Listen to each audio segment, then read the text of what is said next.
سبحان اللہ، میرے آقا صلی اللہ علیہ وسلم کو اللہ نے سراپا معجزہ بنا کر بھیجا۔ یہ آقا علیہ الصلوۃ والسلام کا آپ کی ہر ادائی معجزہ ہے۔ نبی پاک صلی اللہ علیہ وسلم کا آپ نے کس کو دعا دی تو اس دعا کی جو تاثیر ہے انہوں نے اپنی پوری زندگی اپنی تا دم آخر وہ محسوس کی۔ جس چیز کو میرے آقا صلی اللہ علیہ وسلم کا ہاتھ لگ گیا اور اس کے اندر اتنی کی خیر و برکت ہوئی کہ جس کے جسم پر لگ گیا انہیں پوری زندگی وہاں سے برکات کا منبع دیکھا۔ کسی بکری کے خشک تھنوں پر حضور کا ہاتھ لگ گیا تو پوری زندگی وہ جب تک زندہ رہی وہ دودھ دیتی رہی۔ اور آقا علیہ الصلوۃ والسلام نے کسی کے سینے پر ہاتھ لگا دیا تو اس کے سینے کو علم و حکمت کے ساتھ بھر دیا۔ اور میرے آقا صلی اللہ علیہ وسلم نے جس بیمار کے جسم پر ہاتھ پھیر دیا لہذا وہ بیمار بھی ٹھیک ہو گیا، لہذا اور وہ دوسروں کے لیے وہ شفا کا مرکز بن گیا۔ تو اعلیٰ حضرت فرماتے ہیں ہاتھ جس سمت اٹھا غنی کر دیا، موج بحر سخاوت پہ لاکھوں سلام۔ سبحان اللہ کہ آقا علیہ الصلوۃ والسلام کا ہاتھ جس سمت اٹھ گیا لہذا وہ غنی کر دیا۔ تو آقا علیہ الصلوۃ والسلام کے ہاتھ کی کئی برکات ہیں۔ حضرت سیدنا انس بن مالک بیان کرتے ہیں کہ جب صبح ہوتی ہے کہ نماز فجر کے بعد جو مدینہ شریف کے جو غلام تھے، خادم تھے، ان کے ہاتھوں میں برتن ہوتے تھے اور سخت سردی کے دن بھی ہوتے اور وہ برتن لے کر آ جاتے کہ یا رسول اللہ اس میں اپنا مبارک ہاتھ اپنا داخل فرما دیں، آپ کے 10 اقدس کی برکت سے ہم پورے گھر کا پانی برکت بنا لیں گے۔ تو میرے آقا صلی اللہ علیہ وسلم ان کی دلجوئی کے لیے آپ یہ نہیں فرماتے کہ یار ٹھنڈ بڑی ہے، سردی بہت ہے اور تم صبح صبح ہی ہاتھ لے کر، میرے آقا صلی اللہ علیہ وسلم ان پر بھی دست شفقت فرماتے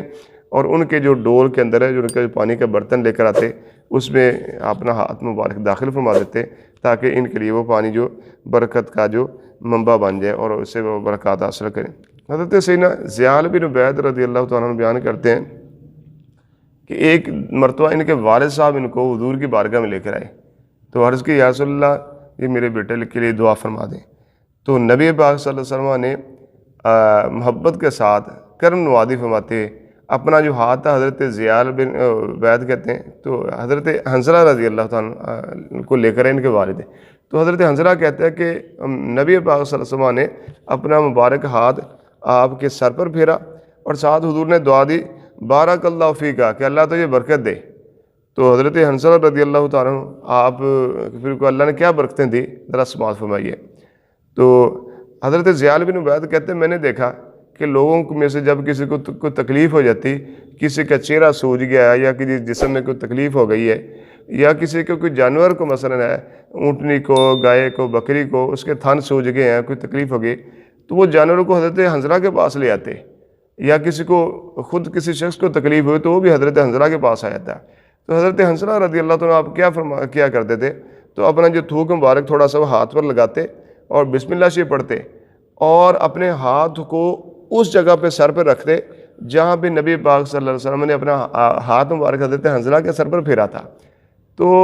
وہاں پہ اپنا ہاتھ لگاتے اور لگانے کے بعد جو بیمار شخص ہوتا اس کے وہ بیماری کی جگہ پر لگا دیتے، یا کوئی بیمار جانور ہے لہٰذا اس کے بھی یا تھنوں کو ورم آ گیا تو وہاں پہ لگاتے تو وہ جو جگہ وہ فوراً شفا یاب ہو جاتی۔ سبحان اللہ، دیکھیں ہاتھ حضور نے ایک مرتبہ لگایا اور حضرت حنظلہ کے وہ جہاں پہ سر پہ حضور کا ہاتھ لگا پوری زندگی وہاں سے برکتیں ملی کہ وہاں پہ جس بھی بیمار کو وہاں پہ ہاتھ لگاتے اور بیمار شخص کو لگا دیتے تو لہٰذا وہ ٹھیک ہو جاتا ہے۔ اور ایسے ہی حضرت سیدنا ابو زید انصاری رضی اللہ تعالیٰ بیان کرتے ہیں کہ میں حضور کی بارگاہ میں حاضر ہوا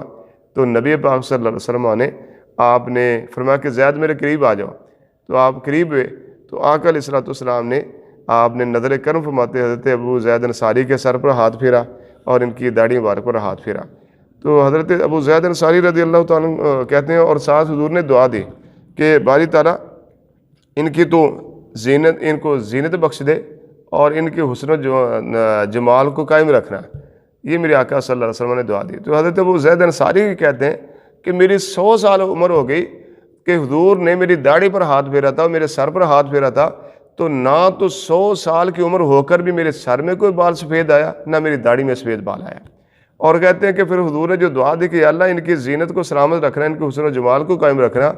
تو 100 سال عمر ہو گئی ان کے چہرے مبارک پر کہیں پہ بھی شکن نہ، یعنی کچھ جو ہوتی ہیں یہ جریاں ہوتی ہیں تو تو پورے چہرے پر کہیں پہ بھی، ماتھے پر، گالوں پر کہیں پہ بھی جھریاں نہیں پڑی۔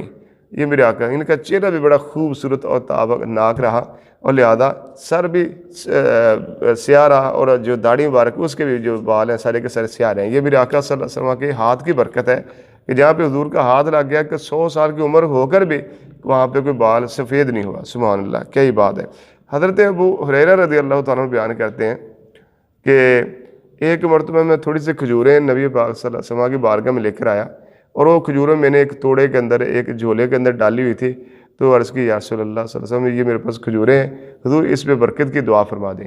تو آقا علیہ الصلوۃ والسلام نے وہ کھجوریں جو تھی اس کو اکٹھا فرمایا، اور ان میں آقا علیہ الصلوۃ والسلام نے برکت کی دعا فرمائی، اور فرمایا کہ ابو ہریرہ یہ جو اب یہ کھجوروں والا جھولا ہے یہ لے جاؤ، اور یہ کھجوریں جتنی اس کے اندر وہ بکھیر دو، اور لہذا جتنی ضرورت پڑے نکال کر کھاتے رہنا۔ تو حضرت ابو ہریرہ رضی اللہ تعالیٰ کہتے ہیں کہ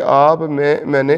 اتنے وسق جو تھے اس جھولے کے اندر سے، اس توڑے کے اندر سے کھجوریں نکالی اور اللہ تعالیٰ کے راستے میں خرچ کی، اور لہذا ہم جب اس کو کھاتے رہتے ہیں، یعنی جب جہاں پہ ضرورت پڑی کھائی، نکال لی کھا لی۔ حالانکہ وہ چند کھجوریں تھیں، لیکن آقا علیہ الصلوۃ والسلام نے برکت کی دعا دی، تو حضرت ابو ہریرہ کہتے ہیں کہ وہ کھجوریں چند تھی، لیکن جب حضور نے دعا دے دی تو میں نے اس توڑے سے منوں کے حساب سے کھجوریں نکال کے اللہ کے راستے میں لوگوں کو بانٹی، اور فرماتے ہیں کہ میں خود بھی، لہذا جب ضرورت پڑتی ہے کہ اس کھجوروں میں سے ہم خود بھی کھاتا، دوستوں کو بھی کھلاتا۔ تو حضرت سیدنا عثمان غنی رضی اللہ تعالیٰ جب شہید ہوئے تو لہذا اس وقت تک وہ ان کے پاس وہ جو کھجوروں والا جو توشہ دان تھا وہ قائم رہا، پھر وہاں پہ گم ہو گیا۔ تو دیکھیں کہ اللہ تعالیٰ نے کتنی برکت دے دی، کتنے خوش نصیب لوگ تھے جنہوں نے میرے آقا صلی اللہ علیہ وسلم کے چہرہ اقدس کی زیارت کی، کتنے خوش نصیب لوگ تھے جنہوں نے حضور سے فیض پایا، دعائیں لے لی۔ تو آج دیکھیں، آج بھی جو آقا علیہ الصلوۃ والسلام کے روضہ مبارک پر حاضر ہوئے تھے نا، اس کی زندگی کی معراج ہے، وہ زندگی کی اعلیٰ ترین سعادت کو پا گیا۔ حضور نے فرمایا کہ من زار قبری وجبت لہ شفاعتی، جو میرے روضہ مبارک پر آ گیا اس کی شفاعت مجھ پر لازم ہوگی، میں اس کی شفاعت کروں گا، ہو وہ صحیح العقیدہ۔ بد عقیدہ شخص جائے گا، یہ اس کے لیے نہیں ہے۔ دیکھیں ابو جہل لعین تھا، پوری زندگی حضور کے قرب میں رہا لیکن ایمان سے محروم رہا۔ مدینہ طیبہ کے اندر منافقین جو تھے وہ ظاہری طور پر کلمہ پڑھتے تھے، اور لہذا وہ اندر سے کافر ہی تھے، اور لہذا وہ اس کے قرب میں رہے، لیکن عقیدہ نہیں ٹھیک تھا، کوئی شفا نہیں، برکتیں نہیں پا سکے۔ تو جو بھی صحیح العقیدہ ہو، حضور کا عاشق ہو، اور آقا علیہ الصلوۃ والسلام کے روضہ مبارک پر حاضر ہو جائے، حضور نے فرمایا کہ جو میرے روضہ مبارک پر حاضر ہوا، میں کہ من دارا قبری وجبت لہ شفاعت، جو میری بارگاہ میں آیا تو لہذا اس کی شفاعت میں کروں گا۔ حضرت شیخ عبدالحق محدث دہلوی رحمۃ اللہ علیہ فرماتے ہیں اس میں یہ بشارت ہے کہ جو حضور کے روضہ مبارک پر حاضر ہوا، آپ کی بارگاہ میں آ گیا، اس کا خاتمہ ایمان پر ہوگا، کیونکہ حضور نے فرمایا کہ جو میرے روضہ مبارک پر حاضر ہوا اس پر میری شفاعت لازم ہو گئی۔ تو فرمایا کہ جس شفاعت حضور کی اس کو ملے گی جو ایمان والا ہوگا، کافر کو نہیں ملے گی۔ تو لہذا اس کی برکت یہ ہے کہ جسے حضور کے روضہ مبارک پر حاضری کا شرف مل گیا، اس کا خاتمہ ایمان پر ہو گیا۔ تو اللہ سے دعا کرنی چاہیے کہ اللہ ہمیں حضور کی ذات کا عشق عطا کر دے، ہمیں حضور کی محبت عطا فرما دے۔